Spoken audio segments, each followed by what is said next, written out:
my actual first introduction was when I was 18. I went to India, travelling with a friend of mine. Right. And I went to the Calcutta Museum, and there was a giant big section on hemp. And so as a young man from New Zealand, I was aware of cannabis, and I was just amazed to see these other uses for it, because it's been in Indian culture for thousands of years, of course. That's fascinating.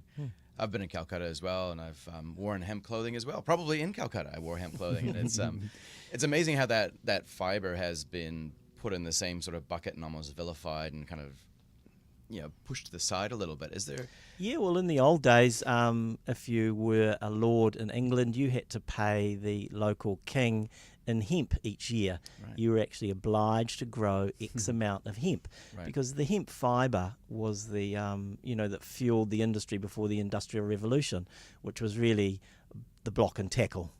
And so Captain Cook's sails and ropes and many sort of products from those days used hemp fibre. Yeah. So it's really been in our society for a long time. There's a whole political aspect to it, and if you look into it, there's like all businesses, competing businesses have different angles that they use to basically push certain products down or certain industries down. Sure. It's just part of business, I guess. Yeah, and so at a certain time, cannabis was being, smoked by certain groups of society. These natural fibres were, basically not a threat, but they were a competition to the new petrochemical synthetics industry. And so there's a whole backstory to that. But essentially it was just the start of this whole sea change where cannabis was pushed out of society. Sure. And what we're sort of starting to see now is it's sort of coming back in and being looked at slightly differently again. What do you guys put that down to? Do you have an opinion around why this change all of a sudden? Because it's not just on the fiber side, it's on the medicinal side and maybe even on the recreational side as well. But why is that changing now? I do have an opinion on that, and it's pretty clear to me. It's just evolution. Okay. The peach is not ripe until it's ripe, and then when the peach becomes ripe on the tree, it's ripe. And so our society is continually evolving, and evolution always has happened in the real time. It's only ever happened now. It doesn't happen in the past or the future. So it's just the process of evolution. I can remember when it was illegal to be a gay person in New Zealand. Right. Now that's not that so far ago. That's right. I remember when the Berlin Wall came down. Yeah. So to me, it's just the same old. Things are evolving, and this is just a natural part of that whole process. Right. Yeah. Good answer. If we look at the business being primarily, so it started in the hemp and the fiber side, when did it start to pivot towards more the medicinal side? Well, as I say, it was a few years ago. Sort of Nick started coming across information about CBD and started, looking into it, and started, Nick, he loves his science, and so the more he looked into it, the more papers he found, the more information he found about it. He started to realise that this is a real thing. It's not some Trojan horse for, recreational cannabis. Yeah, and so, so through that process, got more and more interested in it, and so started to get the wheels turning, to get the research and licenses with the Waikato University that we were our sort of research partner, if you like. Yeah. And so, one thing led to another, and we started to get more and more serious about it once we realised that there was an immense opportunity here. Right. So we sort of transitioned from the textile business. We set in motion the plans to sell that business. Okay. And then I relocated with my family down to the Waikato so that we could focus on this in earnest. And so essentially it's just been ramping up over the last few years. So that's just in the last couple of years, 2 or 3 years that you've pivoted towards that? Yes, it's really probably 3 or 4 years ago I read about CBD, and initially I thought, come on, you're joking. Of course, people in California, where they've had medical cannabis for some years now, want a bit of respite from the terrible affliction of cancer or various conditions they suffered from. And then I started to pull some of the research papers, and I was really quite shocked for a period of time. I just could not actually believe that it actually had sort of some fundamental, efficacious, and able to be measured empirically benefits on a health level. And then the more I looked into it, I've started to realise what the potential there is in this plant, mainly because we all have an endocannabinoid system. And I want to talk to you about that a little bit more, but going back towards the study, a lot of people believe potentially out there listening that there's not a lot of empirical evidence to suggest that it is effective as medicine. Is that a myth, or is that just... No, I'd argue strongly against that. My personal opinion is that we're just at the early stage. When you read the papers, and these are all, PhD studies, research studies, there's just so much information and so much empirical data showing and clues showing that this is a real situation here. And Sure. it is quite surprising because it is cannabis.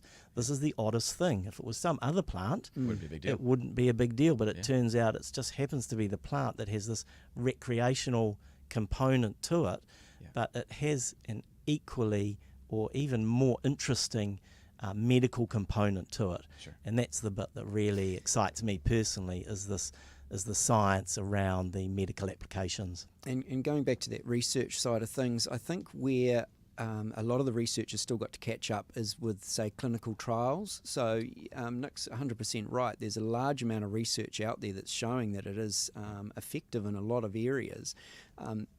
We're still catching up and learning how and why exactly it is working, and there's still a lot of development with how far it can go. But, there's definitely a big catch-up now with getting, say, clinical trial data to start coming through, because traditionally for medicines it would go through that type of process. It's gone through clinical trials, doctors can then prescribe it, and so there is a lot of catching up to do. But I think what's really driving this is the public themselves are starting to realise that these treatments, and some of them are quite basic, a lot of the medical cannabis treatments at the moment are pretty basic medicines, and yet they're effective for a huge amount of people. And so you've got this this rising up of public awareness that are driving the change. Basically, it's coming from the bottom and working its way up. So the public, rather than from a corporate trying to push it down, it's actually absolutely it's a sea change. And so you've only got to look through different, and I think social media has a part to play, because a lot of patients can sort of organise themselves now. Parents of children that have got certain conditions, they can actually find each other and they can communicate, and this information just starts to come out, and so it just creates this momentum. It's unstoppable now. Yeah, it's fascinating. Endocannabinoid system. Talk to me about that. Am I correct in assuming it's kind of like a missing piece of the puzzle, and it just fits with our body? It's been determined that we do have an endocannabinoid system. And it turns out that it's really involved with the sort of modulation or, creating homeostatic balance within a lot of our subsystems. And it's involved with all our neurotransmitters and this type of thing. But if you have a weakened endocannabinoid system, then you may be suboptimal in some health conditions. We all just need to get high. Is that what you're telling me? Well, that's the interesting thing. In the cannabis plant, there's 80 to 100 cannabinoids, and there's only a few of them that have a psychoactive properties that you can get high from. THC? Yes, THC. Many of them have no psychoactive component to them, but they still will have an effect when you take them into your Is that right? body. So it's not just the THC that can have a psychoactive active effect. There's others that have a pharmacological effect. Okay. Yes, that's correct. Well, the thing is, with the endocannabinoid system, it's you are producing all mammals, all humans have an endocannabinoid system, and so they are producing endocannabinoids today. Every member of the public listening to this talk, their body is producing endocannabinoids, endo for internal cannabinoids. And it just turns out you can ameliorate the internal system with phytocannabinoids, phyto from the plant. And so that, in a nutshell, is what medical cannabis is premised on. Right. The fact that you ameliorate your own internal system by introducing from the outside phytocannabinoids. If you're healthy and in optimum condition and all your systems are, let's say, optimized, when you take cannabinoids, you won't necessarily notice much of a difference because you already have them in your body. Right. But if your body is, for whatever reason, your endocannabinoid system is subpar or not necessarily working in these areas, then you can introduce cannabinoids and help your body maintain homeostasis. It's like homeostasis is very important for, say, immune diseases. You don't want to have a lowered immune system too low because you'll get them. You don't want to have an immune system that's too active because then it starts eating your own body. The immune system just needs to be in the Goldilocks zone. And a lot of our systems need to be in a Goldilocks zone. And so this is the area where endocannabinoids are really interesting. Okay. So in the THC part is interesting. A lot of medicines won't require a large amount of THC. So, in some cases you may not need any THC at all. There is some argument, about what they call the entourage effect, which is where you get a combination of cannabinoids working in unison. And so if you isolate individual cannabinoids, you don't often get the same levels of efficacy. Sure. So it's a whole area of science that needs to be developed. But ultimately, for a lot of patients, they don't actually want to be high. They don't want to be stoned. And so, but, at very low levels of THC, you can have people able to operate quite nicely that are suffering from, to be able to alleviate some symptoms to make them be able to have a higher quality of life. They may have some, psychoactive effect going on, but we're not, having to whack them over the head with a big dose of THC. In other cases, yes, some THC is not the end of the world for people that are suffering from, especially with cancer treatments and chemotherapy and things like that. Yeah. These people are often at such a weakened state. They're so sick from the treatment themselves that they can't eat. Often the treatment itself can almost kill them. Yeah. So for a lot of people, THC is important. But I think it's a really complex conversation, and it's not all about, and I think for us it's having people realise that it's more complex than what you think. It's not just about people getting stoned. In a lot of cases, as I say, the THC is only a very small part of that conversation. Right. Yeah. And so from a day-to-day business, tell me a day in the life. You're going to rock back to the office later on today, and basically our life is we've got way too much to do and not enough time to do it. Yeah. So we're currently hiring some new staff at the moment, and we've got a myriad of disparate projects we're working on all at the same time. Yeah. Mark describes it as the people you see on the shows where they have a whole lot of plates balancing on a whole lot of poles. And they try and get as many plates spinning as they can on all the poles around them. Yeah. And we are entrepreneurs. We love it. So it's incredibly exhausting, but also exhilarating. Yes. And so having been in a business that we grew up over sort of 20 odd years, and then to have this sort of opportunity to create something pretty special here in New Zealand is really quite exciting. Yeah. So we love building things, and so we've got the opportunity to, as I say, build something really special here. We're focused on talking about what you just mentioned before, looking at what's going on overseas, looking at the very best models, also looking at successful businesses here in New Zealand. What are they doing right? How are they competing on the world stage? So, and look, part of our focus and part of what we're doing right now is building a team. And in terms of the business model, is it a true case of from seed to medicine, we're truly vertically integrated, or vertical integration? Yeah. Yes, definitely. Okay. Yeah, with a very strong science overlay. Yeah.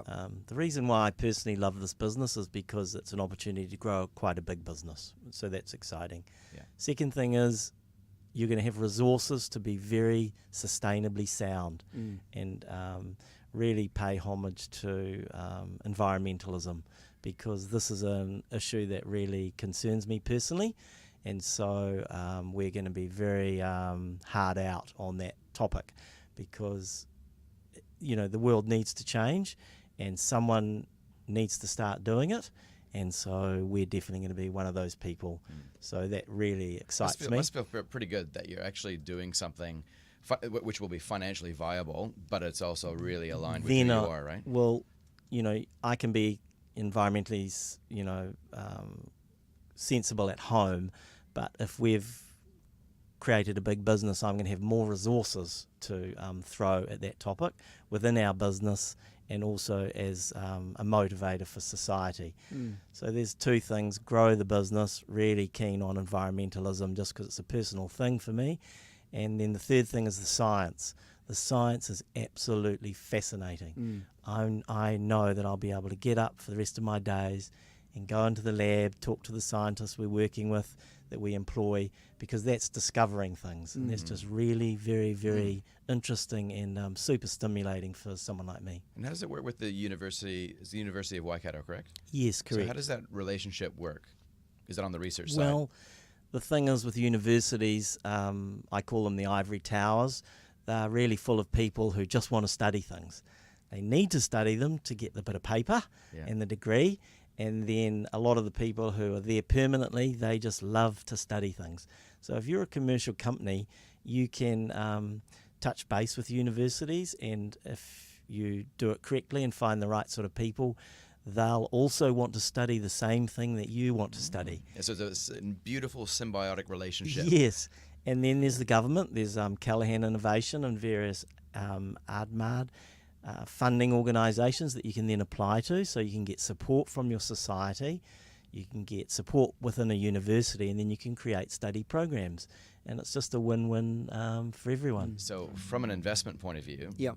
I'm on the outside, clearly. I'm looking in and I'm seeing some stuff happen. It's incredibly interesting. I am picking up that the science is amazing, the opportunity is amazing. Yep. You've got the product at the right place at the right time. What kind of opportunities do you see for the everyday person in terms of partaking with this? Not the actual substance, but the investment opportunity. Well, I guess for the medicinal cannabis industry in itself, as it gets bigger, you've got, obviously, you can invest in particular companies. Some companies you can't invest in, some you can.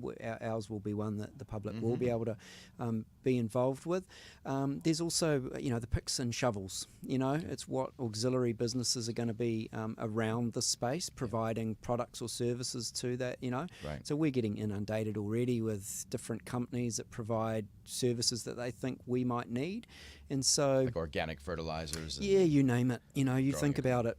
From lab supplies through to cultivation techniques to it just goes on and on and on. Yeah. So I think this is the thing that the industry will filter down right through a broad range of different areas. So we're talking about daylighting a multi-billion-dollar a year industry potentially. Absolutely, and it's going to take time.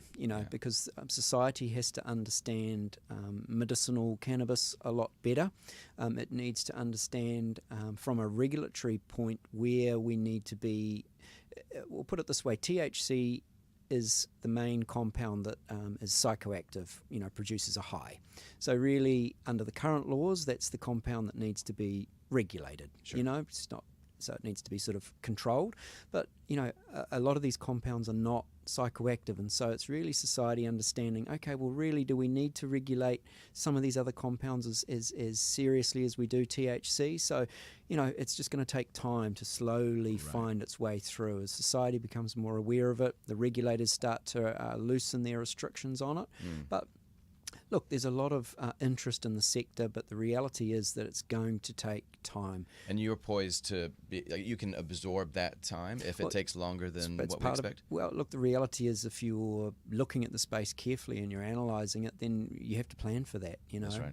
You just have to plan for it might take longer than what you think. And generally in business, things always take twice as long and cost twice as much. Like building a house? Yeah, so if you plan for that, then it's good expectation. Yeah, that's what we're trying to do. So from a licensing point of view, the Ministry of Health gives away, well, they may give away a license to cultivate for research purposes. Is that right? Yes, that's correct. That's correct. And so you've been given that. Yeah, well, under New Zealand belongs to the 61 UN Convention on Drugs, and so we have international obligations within that area, and the Ministry of Health can only work within the legislative framework that they've got today, which is for research and analytical purposes. So, my personal experience with the ministry is I think they're doing a really good job. Like, was it difficult to just apply for that license? Were they interested in the fact that you had a whole lot of history already in that space, or could you be a brand new entity applying for the first time? I think, look, obviously anyone can apply now, and really it's there is so, as Nick's just pointed out, there are so many people trying to get into the space. So, I mean, I guess trust in a relationship like any, is important, but at the end of the day, I think any proper business case or proper research case that's put forward, and then really that's what it is. It's like, how valid is your research and what you're doing? 'Cause it has to be, like you say, it has to be about Absolutely. health. It's not about recreational, so you can't really be going to the Ministry of Health. Correct. It's got to be Exactly. about research or health, Sure. these sorts of outcomes. And if you can put a good case to the ministry, they will look at it. But they haven't really been, super resourced this area, and they were already busy beforehand, and so you do get backlogs. Right. And from an IPO perspective, because that's on the horizon at some stage, what is it, mid-2019 is when your goal is? Yep, it is this second quarter. Do you want to just talk me through, as much as you're able to, talk me through the process that you've gone through, perhaps around getting ready to do that, and how that ties in? I mean, it's definitely an ongoing process at the moment. We did a lot of modelling on the space originally. We actually built a little software package to model this whole opportunity some time ago. So that delved into all the various inputs, cultivation costs, cannabinoid contents of varieties, what medicines would be, potentially selling for, what they would cost to make, just every component that you can imagine, because we realised it's such a dynamic space. You need to be able to model quickly and efficiently, and if you just do a static model based on a few preconceived ideas on costs and other parameters, as soon as you realise something's changed, your whole model's out the window. Right. So we spent a long time developing that, and it's quite a versatile system. So that's some of the framework or the foundation for our modelling moving forward. Right. But essentially now, moving from this point forward, it's further cementing the research programs that we've got underway. It's further cementing the plans for what we will do post-raise, what the facilities are going to look like, making sure that we've got everything lined up. And so we're working pretty hard to, obviously get all that together, so that we can put, a proper. And will there be any capital raising pre-IPO? We've just closed a capital raise, so no, there won't. At this stage, there's no plans to do another capital raise pre-IPO. Yeah. Okay. And in terms of the facilities and what you've got to work with, are you going to be leasing space? Do you own the space? Are you going to be indoor, outdoor? What can you tell me in terms of the operation? Well, we've always had very open minds, and going back to that point you brought up before about looking at what's going on overseas, there's a lot of water to go under the bridge in terms of legislation, what it's going to look like. So we are setting ourselves up to be vertically integrated, as we talked about before, but also to be very dynamic and able to to build respond to changes, to build capacity as and when required. Right. So we've again, it depends on the legislation. Chances are we will have a high-tech greenhouse situation. We may have within that greenfields development some indoor cultivation. But again, going back to that point we raised before, which is about the environment. It's also about energy usage. It's about making sure that you're producing your products at a very, very competitive production point. Because the energy consumption, if from an indoor operation, could be quite high, I'm going to guess. It can be quite high. Obviously, technology is changing and it's bringing that down. But it's a balance point between quality as well. And so when you've got medicinal grade products, you have to make sure that they're free of contaminants. It has to be consistent every time, right? Absolutely. So there's an argument for all of the different cultivation techniques. It's really just finding the right balance relative to what medicines you're actually producing. So I don't know if that answers your question 100%, but it just means that we've got a very flexible plan, and it is focused on quality balanced with production cost. Right. Take with a big consideration on the environment when we can. So when you have this license to cultivate for research purposes, are there restrictions around how much you could produce? Like, I'm just guessing that you could produce a whole bunch, it's all ready to go, and then the green light's given, off you go? There's pretty strict parameters when you apply for these licenses. What is the research? What are you doing? What are the requirements of that research? So I can't speak for anybody else's applications, but certainly for our application, the size and scope of the project is relative to the research that we're doing. Sure. So it depends on the research. So, but there's very strict frameworks that you operate in. And the reality is, Darcy, is that when the legislation goes through and companies are able to be commercially producing cannabinoid medicines for the New Zealand market, the demand is not going to be that great from the get-go, but over the fullness of time, 2, 3, 4 years, that market will grow to be quite a substantial market. And it's going to be hard to predict, isn't it? Because you don't know at this stage how many other players will be really active and successful at the time that this goes ahead. Look, it's what the demand will be. There's one thing to be sure: it's going to be a highly competitive space. And look, Sure. the thing with competition is that it lowers the prices for the patients, and it drives innovation. And so, Okay. we're prepared for competition. That's how you separate yourself from your competition, is your innovation.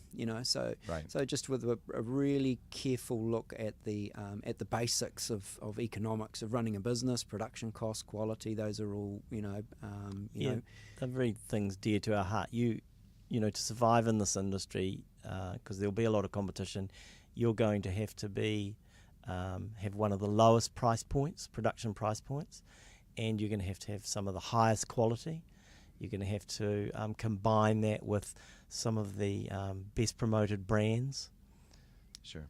So you'll have that advantage as well, because you'll be vertical the whole way through, so you can actually focus on potentially one part of that process, focus in or out depending on what the competition is looking like, right? And look, one of the big advantages of being vertically integrated is you control the quality. Sure. And you assure yourself supply, but that doesn't mean that you can't actually further down the track actually buy in raw product from other producers. Yeah. And in fact, like all mature industries, that often is how it works. Sure. So, as I say, we're really focused on being flexible, on having a really commercially sensitive model that's able to adapt and deal with the framework that's in front of us. The really exciting thing about the business is being able to actually, through this innovation, is to be able to drive, to start targeting conditions that affect just a massive number of New Zealanders and people around the world. As an example, anxiety disorder. I think some statistics I was looking at was something like 600,000 people suffer from either anxiety or sort of mild depressive In New episodes. Zealand? Correct. 600,000. Wow. That's from some of the research that I was looking at. And so, these are debilitating conditions that people live with. Now, CBD, is non-psychoactive, and it's been shown, again, these cannabinoids aren't the cure for everything, but, if we can help even a small section of those people, because often anxiety is the sort of precursor to a more severe depression. So if you can help people to actually deal with that without, at the moment, really, apart from sort of just general therapy, then you're dealing with some Pretty harsh chemicals that you put in your body. pretty heavy drugs. Yeah. And so I think, and you mentioned before, there's a lot of people that have opioids for different conditions. The side effects that we often get from many of these drugs means that, I'll give you an example. I brought my father back from Australia recently. He'd had a bit of a stroke, and literally he had been on so many different medications, one medication and then another medication to treat the side effects from the previous medication, and it just goes on and on and on. And so I think just about all of us have had experience with that, and this is where a lot of the hype comes from, because people are looking for a safer alternative. And so it's always, you've got to be careful to balance the hype with reality. Yes. But that's where science comes in, because if you can prove something through scientific endeavour, Yes. prove that it is efficacious in certain situations, rather than just the hype of it might be doing this and That's it might, right. might be. There's some social change, there's Yep. environmental benefits, there's the business opportunity. Clearly our bodies are made for it. Yeah, I'm that's gonna right. Suggest. Yeah, that's right. So you've got the convergence of all of these things happening at once. And then the New Zealand thing is very interesting as well, because there'll be people that argue, look, it's just a commodity, you can produce it anywhere, and there's always some truth to that type of conversation, but then there's also, what does New Zealand do well? You know, why does New Zealand, you know, baby formula sell so well overseas? Why, you know, where does New Zealand have its value? You know, and by producing clean products, by producing trustworthy products, you know, and this is a big thing. Are we potentially going to be seeing a sort of Zespri brand in the cannabis industry, you feel? Oh, it's possible. I think that, you know, it's going to be really interesting to see how it all, you know, plays out. You know, it's clear there's going to be a lot of players in this area because it's such a hot topic. You know, I think we've identified about 30 different companies that are sort of, you know, getting involved in the space. Is that right? Yeah, so yeah. I wouldn't have a clue. I thought maybe there was, I can think of 3 off Yeah, the top of my head. yeah, yeah.